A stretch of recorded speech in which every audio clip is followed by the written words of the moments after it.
A graça e a paz do Senhor Jesus, amém, irmãos? Estamos começando mais uma aula do nosso curso de Maturidade no Espírito. Essa é a terceira aula do primeiro módulo. Primeiro módulo que se chama Princípios de Revelação na Palavra. Então, o nosso objetivo nesse módulo é que você entenda como é que você obtém revelação da parte de Deus. E para isso, fazendo uma rápida revisão aqui, a primeira coisa que nós falamos é que nós, como seres humanos, fomos criados corpo, alma e espírito. É muito importante que você, é claro que não é uma separação, na verdade, é algo didático, mas é importante que você compreenda a diferenciação do que é o seu corpo, do que é a sua alma. Aliás, corpo e alma é muito simples, mas que você passe a entender principalmente a respeito do espírito, que talvez fosse algo que você estava ignorando até hoje, e a partir de hoje o nosso desejo é que seja, na verdade, o centro da sua vida, Você comece a voltar-se para o seu espírito, que é onde o Deus residente habita em nós. A Bíblia fala que Deus iria habitar em nós, e isso é através do seu espírito, na figura do Espírito Santo. Por isso é muito importante que você aprenda a perceber o Espírito. Por isso é importante que você aprenda a entrar nesse ambiente e se relacionar com Deus no nível do Espírito. Muitas pessoas ficam procurando relacionar com Deus apenas no nível da alma, da mente, E a religião faz muito isso, E procura buscar, e é por isso que muitas pessoas nunca conseguem de fato estabelecer um relacionamento com Deus. Porque fica parecendo que é uma relação de mão única, Só a pessoa que fala, só a pessoa que expressa sentimentos, só a pessoa que se relaciona, E nunca percebe a presença de Deus, o mover de Deus, porque Deus fala no nível do nosso espírito. Então, por isso é muito importante, e nós começamos por isso, falando a respeito do nosso espírito. Na aula passada nós falamos a respeito das funções do espírito. Agora veja, Deus nos criou corpo, alma e espírito. E não quer dizer apenas que agora nós vamos viver no mundo do espírito, Nós ainda habitamos em um corpo e nós temos a nossa mente. E com certeza Deus deseja usar todos eles. Amém? Então veja, quando você serve a Deus, Nós falamos principalmente de servir no espírito. Mas nós temos que servir a Deus com todos os nossos, com todas as nossas forças, com todo o nosso coração. E isso fala servir a Deus no espírito, mas fala a servir a Deus com a nossa mente. O apóstolo Paulo fala do culto racional e fala de servir a Deus com o nosso corpo também. Por que não, A Bíblia fala que o rei Davi ele dançava diante da arca de Deus. Então veja, é bonito quando nós utilizamos o nosso corpo também para louvar a Deus. Mas veja, não pode ser só no corpo, não pode ser só na mente, Tem que envolver os três, o corpo, alma e espírito. Agora é interessante que aqueles crentes que são mais intelectualizados, eles acham que esse servir no corpo, a expressão de no corpo, ou até mesmo tipos de expressões da mente, que seriam nas emoções, e julgam os crentes, falando, isso é um tipo de carnalidade, isso é uma infantilidade espiritual. Mas não percebem que a mente racional também, quando você só utiliza a mente racional, só o raciocínio, também é um tipo de servir a Deus na carne, um tipo de carnalidade. Então, porque a verdadeira maneira é servir no espírito. Eu sei que isso pode estar sendo até confuso, e a minha ideia é esclarecer e não confundir, mas às vezes no começo pode ser um assunto um pouco mais complexo para você, principalmente se você não percebe ainda essa diferença, e por isso que eu recomendo que você, se for o caso, assista mais de uma vez a esses vídeos, Tome notas, acompanhe e principalmente faça isso com atenção, Muitas vezes nós hoje, com o nosso mundo de hiperconectividade, acabamos nos perdendo em muitas distrações, E talvez você esteja escutando esse áudio aqui, dirigindo o seu carro, ou trabalhando, ou fazendo alguma coisa, ou assistindo esse vídeo no celular e chegam mensagens e acontecem uma série de coisas que às vezes roubam a nossa atenção. Se você consegue manter o foco mesmo assim, ótimo. Se não, eu recomendo que realmente você pare para assistir essa aula, pare para escutar. Se você somente divagou em algum momento, se você se perdeu, volte esse vídeo. Isso é um recurso que hoje nós podemos, né, utilizá-lo, de você poder voltar e assistir novamente. Mas é muito importante que você grave esse conteúdo, né? É 1 hora por semana, né? Provavelmente, se você está seguindo o cronograma da nossa igreja, né, a não ser que você esteja assistindo por outra plataforma, onde já tem as aulas disponibilizadas todas. Mas a gente recomenda que seja uma única aula de 1 hora por semana, né? Ah, mas é muito pouco. Veja, a nossa ideia não é encher você de conteúdo, mas é que você realmente receba esse conteúdo, processe ele, né?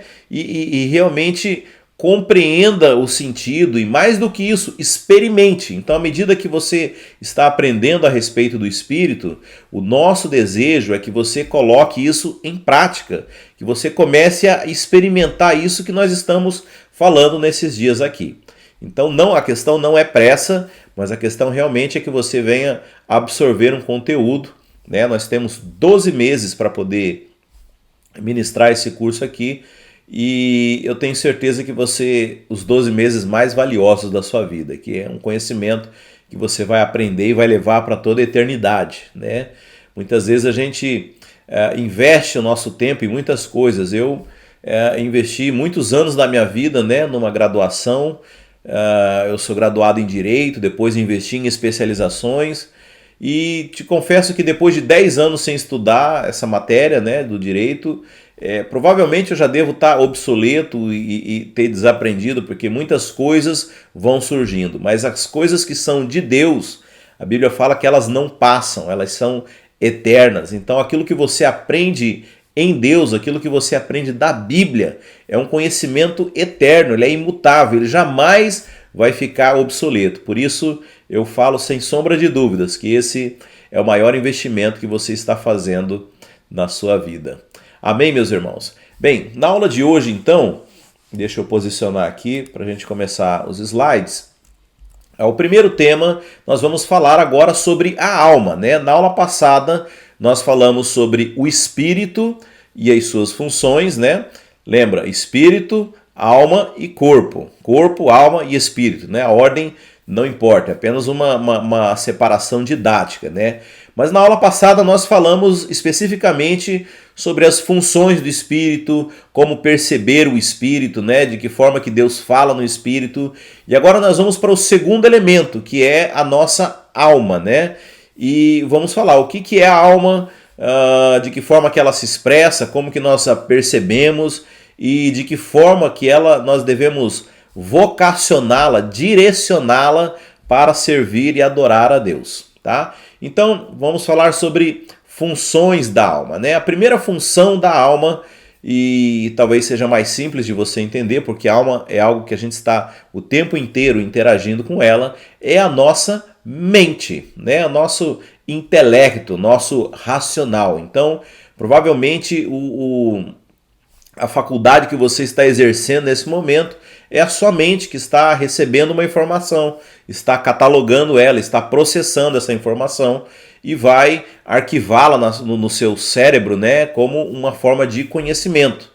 Né? Provérbios 2:10 fala assim: porquanto a sabedoria entrará no teu coração e o conhecimento será agradável à tua alma. Então, o conhecimento, né, aquilo que nós aprendemos pela percepção humana, é através da nossa mente, né? Hoje a moda é falar sobre a inteligência artificial, né? Que é o computador que é um software de computador que ele vai aprendendo à medida que ele vai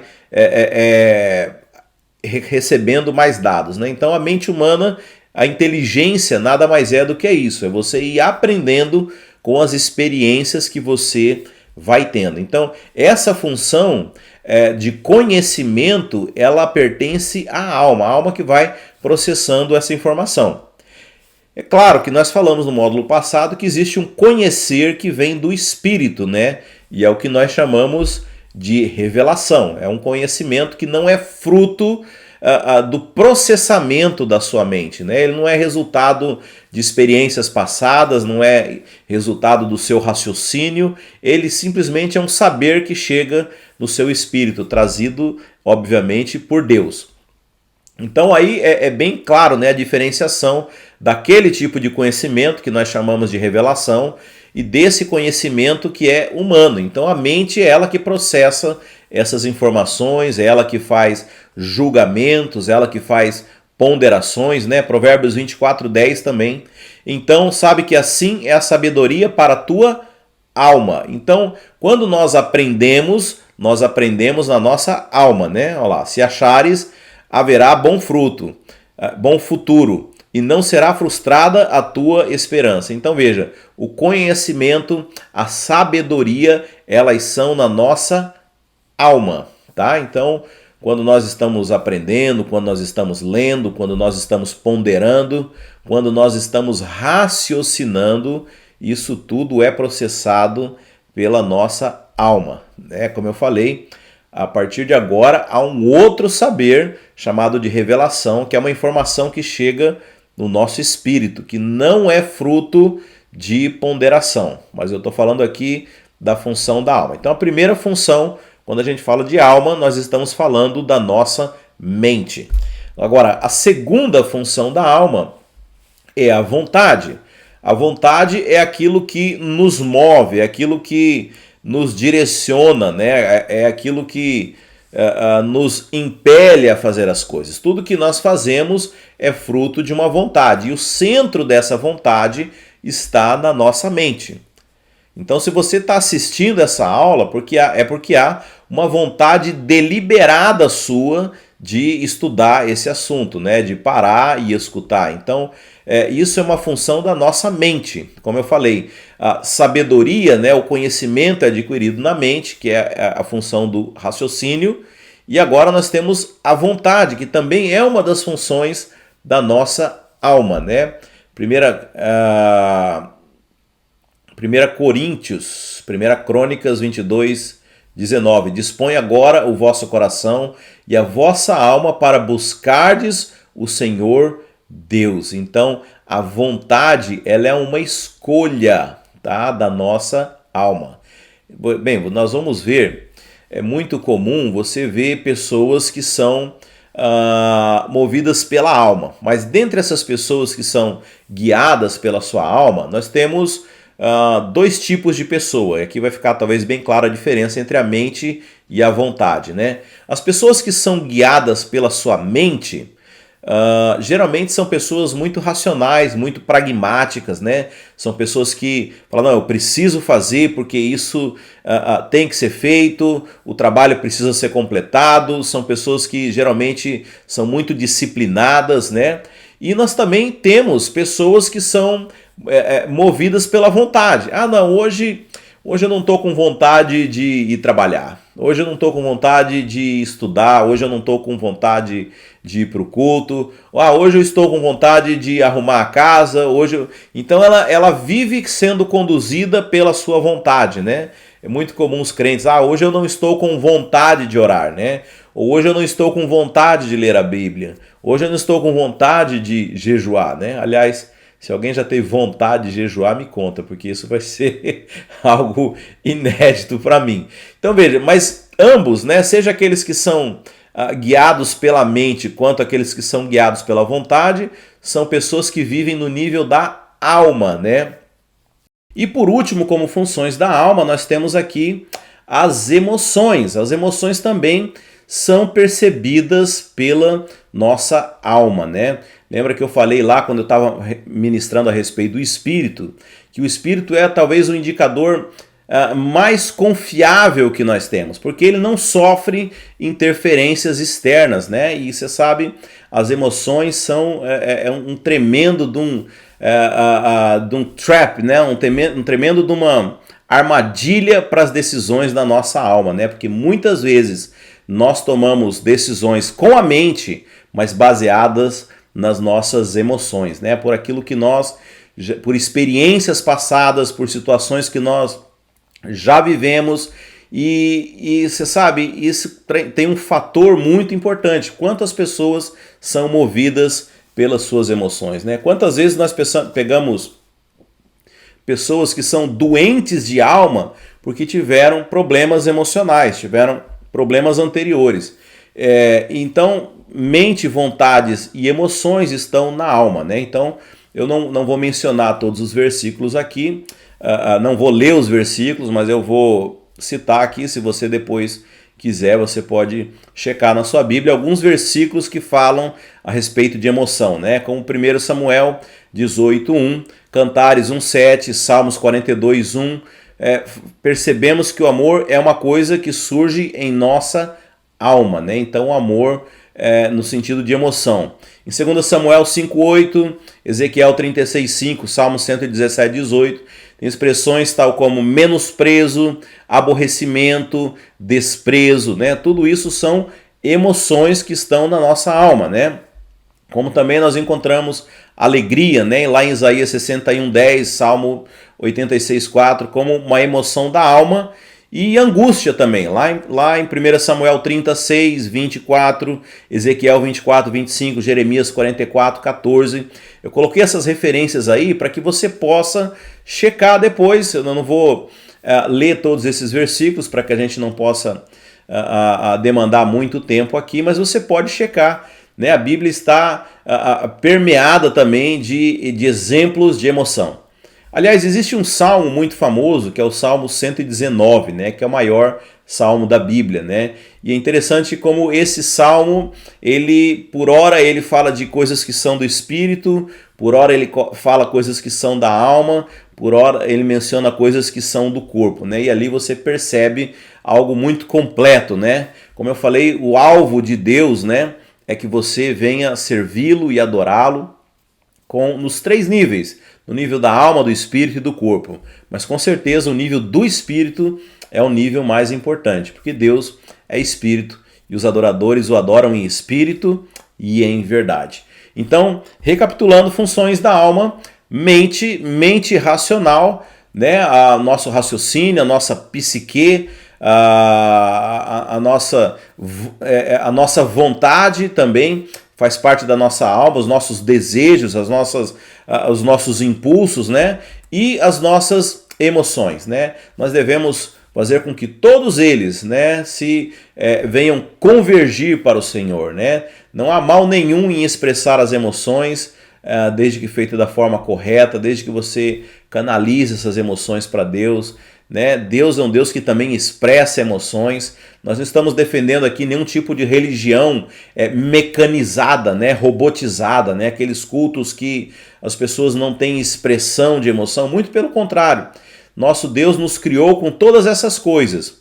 Agora, é importante lembrar que todas essas coisas foram afetadas pelo pecado do homem, né? Quando o homem pecou, você vai olhar lá em Gênesis 3, né? E a Bíblia fala que naquele momento o homem se tornou morto, o homem morreu para Deus, né? Ele foi separado de Deus. Isso fala com relação ao nosso espírito.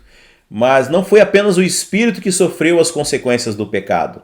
A nossa alma, né, se tornou doente, se tornou enviesada, se tornou deformada, né? As nossas emoções, elas não são mais perfeitas. Você pode ver como as pessoas, elas muitas vezes fazem leituras erradas de palavras, percepções, de relacionamentos, né? As nossas vontades são todas contaminadas, né? São entregues à preguiça, e as nossas, o nosso próprio raciocínio também, ele não é mais perfeito, ele é afetado pelo pecado. E da mesma forma que o nosso corpo. Você sabe, nós não fomos criados para envelhecer, nós não fomos criados para sofrer doenças, né? Tudo isso são consequências do pecado, né? Mas nós vamos ver aqui como é que Deus vai trabalhar com esses 3 aspectos, né? Como eu falei, com relação ao nosso espírito, Deus já regenerou, Deus deu um novo espírito. Nós nascemos de novo no espírito, mas ainda há algo a ser feito com a nossa alma e com o nosso corpo, nós vamos ver a seguir. Acompanhe. Então veja, a nossa alma, ela é transformada, né? eu já coloquei aqui como uma pergunta, mas é preciso você entender. Com relação ao nosso espírito, nós recebemos um novo espírito. Mas a alma, você não recebeu uma alma nova. Por que que Deus simplesmente não nos deu uma nova alma? Lembra que a alma contém a nossa mente, contém as nossas vontades e emoções, né? E junto com a nossa mente é ali que ficam as nossas memórias, né? O nosso raciocínio lógico, ele é fruto de experiências e aprendizados passados. Então, para que pudesse mudar a nossa vontade, para que pudesse alterar as nossas emoções e também a nossa forma de raciocínio, seria preciso alterar abruptamente, né? Nos dar uma nova alma, mas isso é como se fosse literalmente uma lavagem cerebral. Deus tinha que limpar tudo que você aprendeu, tudo que você viveu, tudo que você experimentou e colocar uma alma nova, né? Não é essa a ideia de Deus, né? Então veja, a maneira como Deus vai lidar com a nossa alma que foi afetada pelo pecado é transformando a nossa alma. Esse é exatamente o termo bíblico, o termo que você vai encontrar na Bíblia. Aliás, tem 3 passagens, né? A primeira delas é essa que está aí, Romanos 12:2. Não vos conformeis com esse século, mas transformai-vos pela renovação da vossa mente. Aliás, abre um parênteses aí. Essa palavra que traduziram para o português como transformai-vos, né? Ela no grego é metanoeu, né? Metanoia, essa palavra é uma raiz da palavra que traduziram para o português como metamorfose,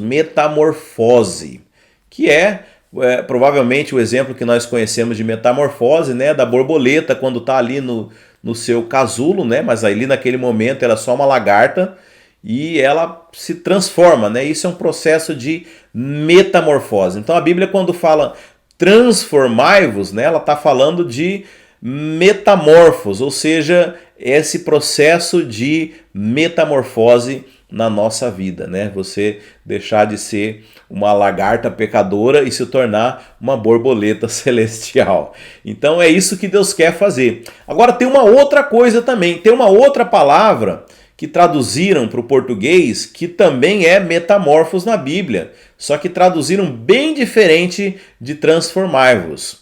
Essa palavra é arrependei-vos, arrependimento. Então todas as vezes que Jesus fala na Bíblia, todas as vezes que você encontra João Batista falando arrependei-vos porque é chegado o reino dos céus, a palavra no original é metamorfos, a mesma que está aqui para transformai-vos. Então, ela poderia ser também traduzida como transformai-vos, porque é chegado o reino dos céus, né? Então, é muito importante, porque o objetivo de Deus conosco hoje, né? Veja, você já recebeu um espírito regenerado. Então, o que você tem que fazer hoje? Hoje, o Espírito Santo está cooperando conosco para que a nossa alma seja transformada. Por quê? Porque é chegado o reino dos céus. E nós só podemos desfrutar do reino dos céus se a gente tiver a nossa mente renovada. Veja, nós aprendemos a viver com a nossa mente o padrão de escravidão do mundo, né? Isso aí é exemplificado na Bíblia quando você vê o povo hebreu vivendo lá no Egito como escravo. Então, todos nós, quando não éramos crentes, todos nós, quando não conhecíamos a Deus, nós éramos escravos desse mundo. E veja, nós nascemos escravos, nós somos criados entre escravos, então nós aprendemos a viver como escravos. E agora Deus quer libertar a sua mente, Deus quer tirar esse mindset, esse pensamento, esse estilo, esses valores de escravo e colocar os valores de príncipes, de princesas, né? De sacerdotes do Deus vivo. Então, quando Deus leva aquele povo do Egito para o deserto, o objetivo dele não é que aquele povo ficasse ali no deserto, era levá-los até Canaã, mas entre o Egito e Canaã, que era a terra da promessa, havia esse tempo onde Deus iria trabalhar com a mente, onde as mentes deveriam ser transformadas. Afinal de contas, escravo não pode herdar nem desfrutar das coisas do reino. Você já parou para pensar isso? Muitas vezes as pessoas oram pedindo por coisas que já são delas. Né? Quantas vezes até músicas que as pessoas cantam, né? Ah, hoje o meu milagre vai chegar, ou Deus vai fazer, eu fico insistindo para que Deus faça coisas que na verdade já estão prontas, né? Jesus, quando foi crucificado, né, a última palavra dele foi tetelestai, ou seja, está consumado. O que isso significa? Que tudo já está feito, tudo já está pronto, né? Hoje cabe a nós tomar posse da realidade do reino, mas você só pode tomar posse à medida que a sua mente for transformada. Agora, como assim transformar a mente, né? Como eu falei aqui, não é você apagar suas memórias, não é você dar um reset e começar tudo de novo. Não, é você substituir valores que você aprendeu quando era escravo, valores deste mundo caído, pelos valores do reino de Deus, pelos valores celestiais. Né? Essa troca de valores, né? Que vai mudar o seu padrão de pensamento, vai mudar as suas emoções, você vai ter uma percepção diferente. A mente saudável, ela vai produzir emoções saudáveis, vai produzir vontades saudáveis. A sua vontade vai ser para as coisas de Deus à medida que a sua mente for sendo transformadas. Quer ver um exemplo disso? Sabe, o mundo caído, né? Esse mundo onde as pessoas são escravas, ele produz um valor muito forte chamado individualismo. Né? Você que vive aqui na América sabe muito bem do que eu estou falando. As pessoas, elas cada vez mais têm se privado da companhia de outras, procurando viver sozinhas as suas vidas, né? E não querem saber de andar com outras. Mas veja, esse é um valor de escravo, esse é um valor do mundo, esse é um valor errado. Né? E muitas vezes as pessoas participam das coisas da igreja, mas forçadas, elas não têm vontade, elas não têm prazer nisso, porque na mente delas existe um valor errado ainda, um valor de individualismo. À medida que ela vai compreendendo, né, e aqui é interessante que fala que quando a nossa mente é renovada, né, esses valores vão sendo substituídos e você vai entendendo que o valor dos céus, né, você é o coletivo, é a igreja, é a bênção de você poder andar com a sua família celestial. Até aquilo que você não tinha prazer, você começa a ter prazer e a sua vontade começa a ser transformada também. Você vai começar a desejar andar com seus irmãos. Você vai começar a desejar as coisas de Deus. E as suas emoções também. Aquilo que às vezes que te desagradava, aquilo que te incomodava, agora vai começar a te dar prazer. Porque você começou a renovar a sua mente. Então esse é um processo que nós precisamos passar, né? Porque quando nós nos convertemos, o nosso espírito foi regenerado, mas a nossa mente permanece exatamente a mesma, né? E talvez aí eu vou estar respondendo a pergunta para você que tinha uma dúvida, né? Talvez você conhece uma pessoa, né, que supostamente se converteu, mas ela continua ainda com hábitos errados, continua vivendo coisas da velha vida, né? E você fala, como que pode isso, né? Essa pessoa não se converteu, né? Tem crentes que até usam aquele versículo que fala, o velho homem se passou e eis que tudo se fez novo, né? Veja, aquilo que ocorreu, o novo nascimento ocorreu no espírito e não na alma dessa pessoa. Se essa pessoa, né, por que aquele que se converte precisa começar agora, as pessoas falam, né, frequentar uma igreja, precisa estudar a Bíblia, por quê? Isso é o que vai produzir transformação na vida delas. Se ela apenas aceitar Jesus e continuar e não transformar a mente dela, não vai haver mudança prática nenhuma, apesar de que o espírito dela agora foi regenerado, apesar do que o espírito agora é sensível para Deus. E provavelmente essa sensibilidade vai conduzir ela para estudar, para renovar a mente, porque essa é a vontade de Deus.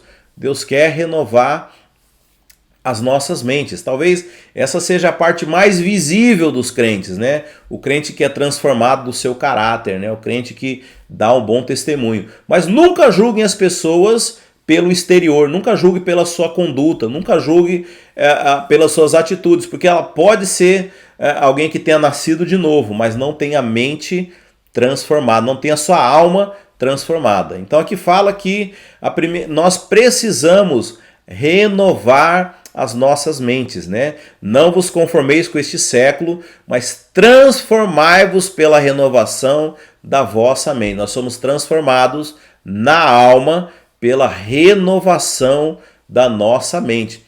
Agora veja, aqui o apóstolo Paulo escrevendo para os romanos, isso aqui está no imperativo, é uma ordem, transformai-vos. Agora, quem que transforma? Somos nós.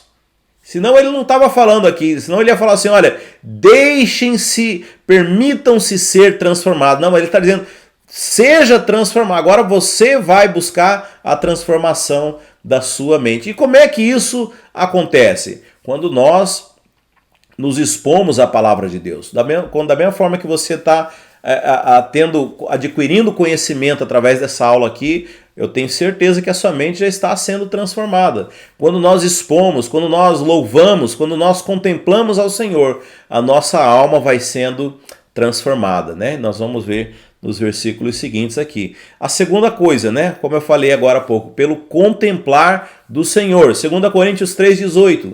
E todos nós com o rosto desvendado, contemplando como por espelho a glória do Senhor, somos transformados de glória em glória na sua própria imagem, como pelo Senhor, o Espírito. O que é contemplar o Senhor? Então veja, você pode contemplar ao Senhor quando você lê a palavra de Deus. Agora veja, nós vivemos no tempo da graça, né? Quando nós falamos de contemplar a Cristo, veja, não é contemplar toda a Bíblia, mas é você contemplar a graça do Senhor Jesus. Tem gente que quer contemplar a Cristo lá em Levíticos, lá nas tábuas da lei. Mas veja, se você, a Bíblia, o próprio apóstolo Paulo fala em Hebreus, se você ainda está buscando viver dentro da lei de Moisés, a Bíblia fala que existe um véu que te impede de enxergar a Cristo. E você sabe o que acontece com essas pessoas? Por mais que elas busquem enxergar a Cristo, elas só enxergam as tábuas de pedra. E cada dia que passa, elas ficam mais duras como a pedra. Você tem que saber o que você vai contemplar. Claro que nós vamos falar mais sobre isso lá no capítulo 5 desse curso aí. Mas veja, quando nós enxergamos a Cristo, quando nós enxergamos... E por que Cristo? Porque a Bíblia fala que Cristo é a imagem de Deus. Ele é Deus habitando entre nós. Então quem quer enxergar a Deus pode olhar para Cristo que vai enxergar os atributos de Deus. Então Cristo é a imagem perfeita de Deus. Quando nós olhamos para Cristo, nós estamos contemplando a Deus. Então veja, como é que eu posso contemplar? Obviamente aqui também não é visivelmente, não é para você fazer uma imagem de Jesus, né? Um quadro de Jesus, pegar aquele quadro de Leonardo da Vinci, né? Da Grande Ceia, e ficar olhando para a foto dele. É contemplar ele nas Escrituras, é você enxergá-lo através das Escrituras e através da meditação na palavra, através do relacionamento. Você sabe, quando a gente começa a se relacionar muito com uma pessoa, sabe o que acontece? Você começa a falar como aquela pessoa, você começa a se vestir como aquela pessoa, você começa até a pensar como aquela pessoa. E é isso que acontece quando nós investimos tempo no relacionamento com Deus, né? Quando nós investimos tempo em relacionamento com Cristo. Por isso é importante. Agora, muito cuidado, porque nós estamos falando do relacionamento com o Deus vivo, né? Tem pessoas que contemplam, tem pessoas que investem tempo, mas adorando imagens, né? E é interessante que tem um salmo, se não me engano, é o Salmo 16 ou o Salmo 8, que fala que essas pessoas se tornam iguais àquelas imagens, né? Provavelmente você já viu pessoas cultuando que de uma forma sem emoção, né? Uma pessoa petrificada, né? Um tipo de adoração onde a pessoa praticamente tá ali como uma estátua. Por quê? De tanto contemplar aquela imagem. Não, nós estamos falando de contemplar o Deus vivo, né? O relacionamento verdadeiro, o Deus que toca no nosso coração, que fala conosco. Então, esse contemplar também faz com que a nossa alma seja transformada. Como eu falei, mas como que isso acontece, né? Aqui o apóstolo Paulo ele fala contemplando como por espelho, né? Você sabe, naquela época não eram espelhos como hoje nós temos, né? O espelho ele era um metal, era um bronze polido, né? Onde a imagem era refletida. Mas se aquilo ficasse exposto ao sol, né? Se porventura algo tivesse na frente entre o sol e aquele metal ali, com o tempo aquilo ia sendo impresso naquele metal, né? Aquela sombra, é como um bronzeado, né? O formato ali acaba sendo impresso no nosso corpo. Mas aquilo acontecia no bronze, então o espelho, de tanto ficar numa posição, num cômodo da casa, onde o sol batia de algum jeito, aquilo ia sendo impresso nele mesmo. Então quando o apóstolo Paulo fala de contemplar ao Senhor como que por um espelho, né? Tá falando que de tanto nós nos expormos a Ele, aquilo começa a ser impresso em nós mesmos, começa a ser escrito em nós. É como eu falei, é como você conviver tanto com uma pessoa que você começa a pensar como ela, você começa a falar como ela, você começa a agir como ela, né? Conta-se uma história, não sei se é verdadeira ou não, né? Que um missionário, né, que tinha um trabalho com uma tribo indígena muito longínqua, né, e aí ele passou muitos anos ali servindo aqueles índios, né, e cuidando deles, e aquele era um missionário que realmente expressava Cristo, né, tinha muita intimidade com Deus, né, e tempos depois, aí esse missionário morreu, tempos depois apareceu uma outra pessoa e foi pregar o evangelho para aqueles índios lá. E começou a falar a respeito de Jesus e de seus atributos e aquilo que Jesus fazia. E eles falaram, não, nós conhecemos, ele morava aqui conosco. Né? Veja, aquele primeiro missionário era tão parecido com Cristo que quando o outro que foi evangelizar começou a falar de Jesus Cristo, eles acharam que estava falando da outra pessoa. Sabe, isso aconteceu também com os cristãos do primeiro século. Né? Eles eram tão parecidos com Cristo, né? A influência de Cristo ali era tão latente neles, né? Que foi atribuído esse nome cristão, né? Hoje a gente usa para denominar aqueles que seguem a Cristo, mas era algo muito pejorativo, era uma forma até de caçoar daquelas pessoas, né? Era como assim, pequenos cristos, né? Aí, ó, mais um desse Cristo vindo aqui, né? Porque eles tinham o caráter, eles tinham passado tanto tempo com Jesus, eles tinham se dedicado tanto, né, à comunhão e ao buscar as coisas de Deus e a buscar enxergar Deus e Cristo nas Escrituras, que eles começaram a se tornar iguais a eles. É lindo isso, né? Maravilhoso, porque uma das formas da gente medir o quanto uma pessoa tem a sua alma transformada é medir o quanto ela se parece com Cristo, né? Eu me lembro também de um livro que eu li do Augusto Cury, falando a respeito do amor, né? E ele pega lá, quando na Bíblia fala o amor é paciente, o amor tudo suporta, tudo crê, né? E ele propõe uma brincadeira, ele fala assim, olha, põe o nome de Jesus aí. Jesus é paciente, Jesus tudo suporta, Jesus, né, Jesus, ele usa aquele versículo ali, e aí depois ele manda substituir pelo seu nome, né? Elias é paciente, Elias tudo suporta, Elias tudo crê. Então, veja, parecia muito estranho, né? Mas essa é a medida. Deus, a ideia de Deus, a Bíblia fala que é que todos nós cheguemos à estatura de Cristo, a varonilidade perfeita. E isso é alcançado com a alma transformada. Então, eu quero dizer que talvez, né, nós não cheguemos até Cristo, né? Não conheço pessoa que chegou exatamente igual a Cristo, mas você pode buscar isso, você pode avançar a cada dia, você pode transformar a sua mente através da comunhão, através da exposição na palavra, e é isso que nós devemos buscar, né?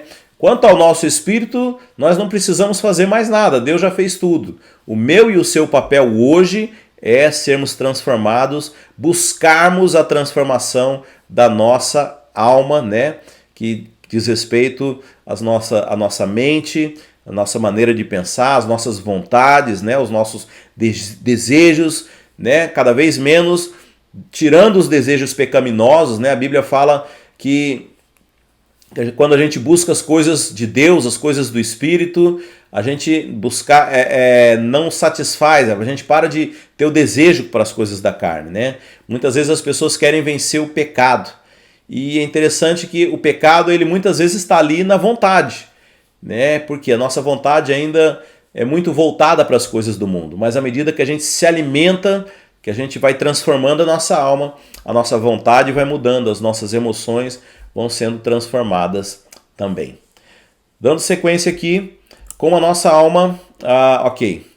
E agora eu vou deixar uma questão, né? A questão é, por que é tão importante nós renovarmos a nossa mente, as nossas mentes? Por que é necessário, né? Você pode escrever com as suas palavras, você vai enviar por mensagem de texto, né, para a pessoa para o monitor, para o professor que está te acompanhando nesse módulo, tá? Então, responde aí, escreve com as suas próprias palavras, por que é tão importante a gente renovar a nossa mente. E, ok, eu vou dando sequência aqui, você pode pausar e responder, ou você responde depois. Eu quero, para fechar essa aula, falar a respeito do nosso corpo, né? Nós já falamos do espírito, falamos agora da alma e por último eu quero fechar esse módulo falando a respeito do corpo, né? O corpo talvez seja a parte mais simples de nós compreendermos porque é a parte física, a parte tátil, né? Onde nós conseguimos perceber de uma forma muito clara, né? Então veja, quais são as funções do nosso corpo? A sensação, né?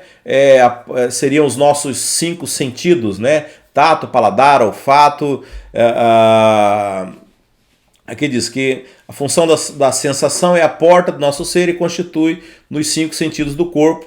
Tudo que entra na nossa alma é através dos 5 sentidos, né? A nossa percepção de mundo ela é através dos 5 sentidos. Outra função do corpo é a locomoção, né? A gente utiliza o corpo para que a gente possa chegar até os lugares, né? O nosso corpo é a parte mais inferior, pois é ele que tem contato com o mundo físico e para o corpo é impossível perceber as coisas espirituais. Ele é a parte mais exterior nossa, né? Então a gente usa ele para nos conduzir. Então a minha alma tem a vontade de fazer tal coisa, é o corpo quem executa, né? Ele vai lá e faz. E a função também de instinto, que são as funções vitais, né, que nos mantêm vivos, né, são as reações inatas do organismo que não dependem do comando da nossa alma. São reações automáticas, né, e que em si não são pecaminosas, entretanto elas são a base da concupiscência da carne. Então, por exemplo, nós precisamos nos alimentar, né? Então, para que a gente não esqueça dessa necessidade, nós precisamos de nutrientes para processar e transformar em energia, o nosso corpo sente a fome, né? Então, a fome em si mesma, ela não é pecaminosa, é algo corretamente. Qual que é o problema? Quando a fome se torna glutonaria, é um exagero, é algo que é no superlativo. Você pega um instinto, né? Muitas pessoas usam inclusive esse argumento para falar, mas isso aqui, como que é pecado, né? Nós temos esse desejo, né? Mas veja, nós não podemos ser escravos das emoções. Então, quando o nosso corpo foi afetado pelo pecado, quando a nossa alma foi afetada pelo pecado, tudo isso aí foi distorcido, né? Então aquilo que era para ser você comer para se saciar, né?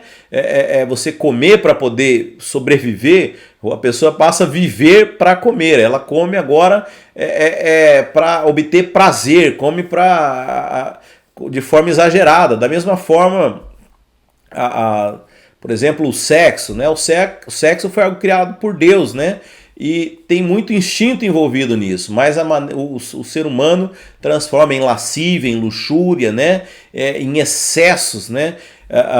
Aquilo e desvirtua aquilo que foi criado pelo próprio Deus, aquilo que é um instinto, mas veja, é um instinto distorcido e ampliado, né? De forma errada. Então, é muito simples a gente falar das funções do corpo E como é que, veja, se por um lado a nossa alma, né, ela precisa ser transformada, o nosso corpo, qual que é o papel dele? O que nós temos que fazer com ele?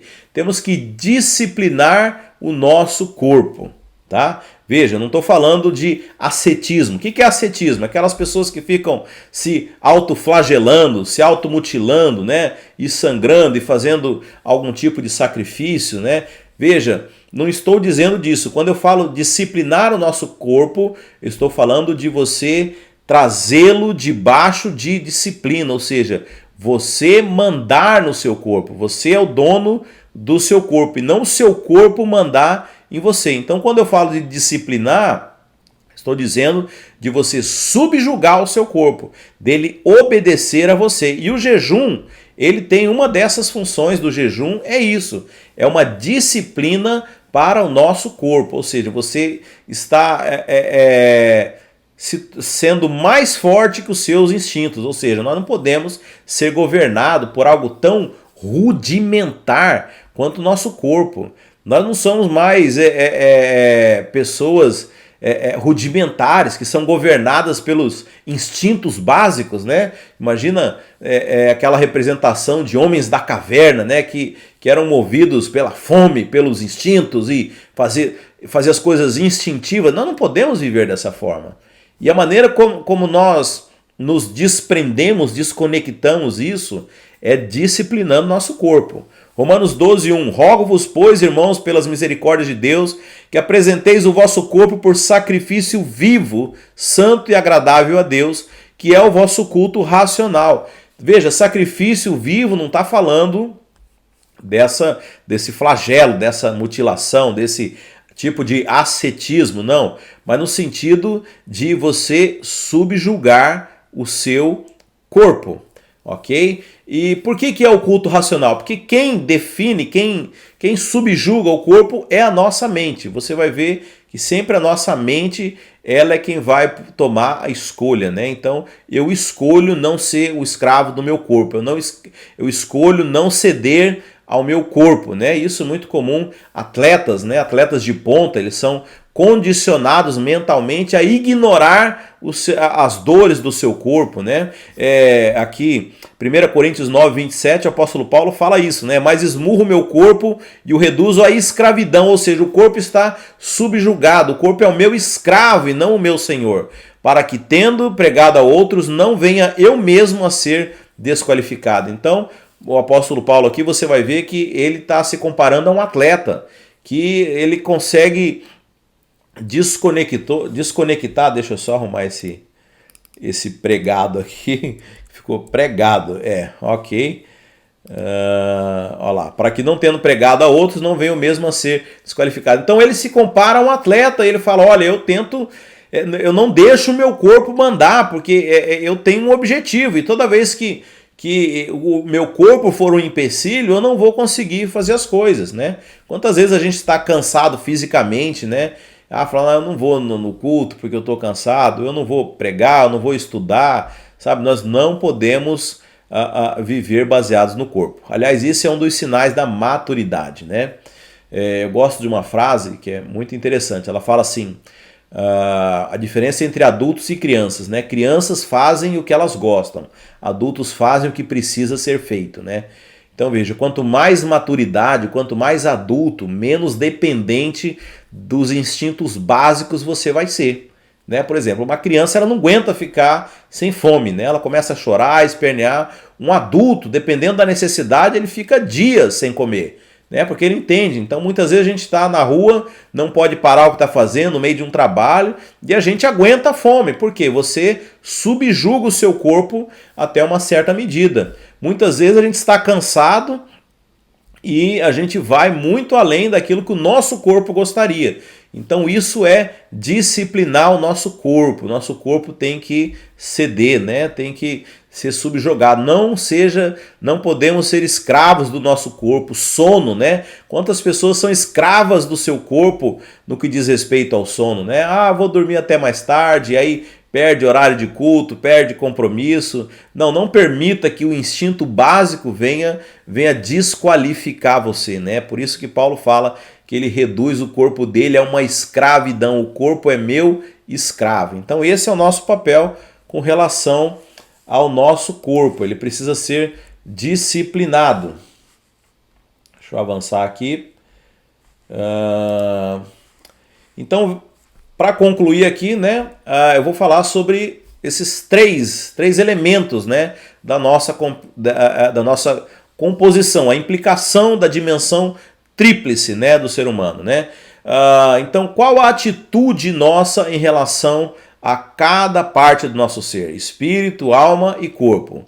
Primeiro, o espírito precisa ser exercitado, né? Então, tem muita gente com espírito atrofiado, né? Pessoas que não têm percepção do seu espírito, nunca ouviram falar do seu espírito. Então você tem que exercitá-lo. Você precisa começar a percebê-lo. Você precisa, eu não sei se nessas 2 semanas anteriores que você ouviu sobre isso, se você já começou a exercitar, você já parou para ouvir, já parou para ter a experimentação, porque é isso que vai fazer com que você se torne sensível ao Espírito, né? Então, é o exercício, é a prática. Nós precisamos praticar o nosso espírito. Agora, a alma, ela precisa ser transformada. Você não vai exercitar a sua alma, não. Você já exercita demais a sua alma.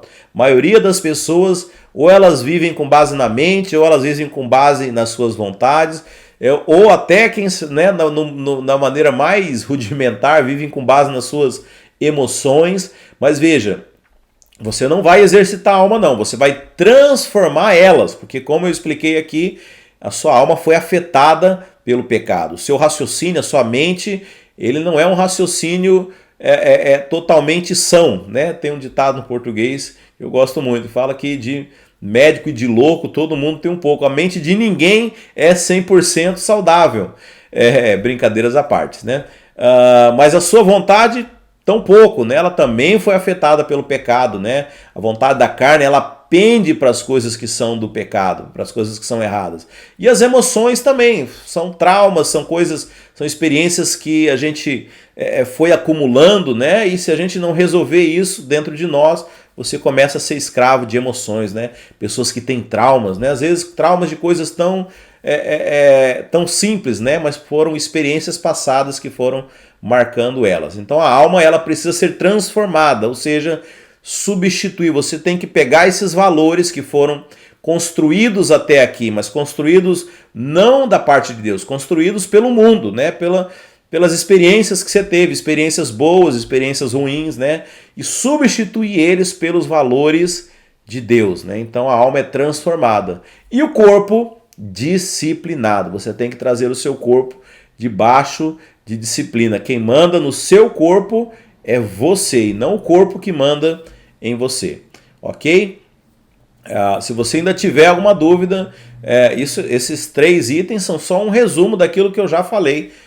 Recomendo que você assista novamente a aula. E por último, aqui fala com relação à nossa salvação, porque é interessante, a Bíblia tem momentos que fala que nós já fomos salvos, tem momento que fala que nós estamos sendo salvos, e tem momentos que fala que nós vamos ser salvos. Mas como que é isso, né? Que confusão é essa? Então, para que você entenda, né? No nosso espírito, nós já fomos salvos, né? O nosso espírito foi regenerado no passado, quando nós nascemos de novo. O espírito que você tem hoje é o mesmo espírito que você vai carregar pela eternidade inteira. O seu espírito já está pronto, né?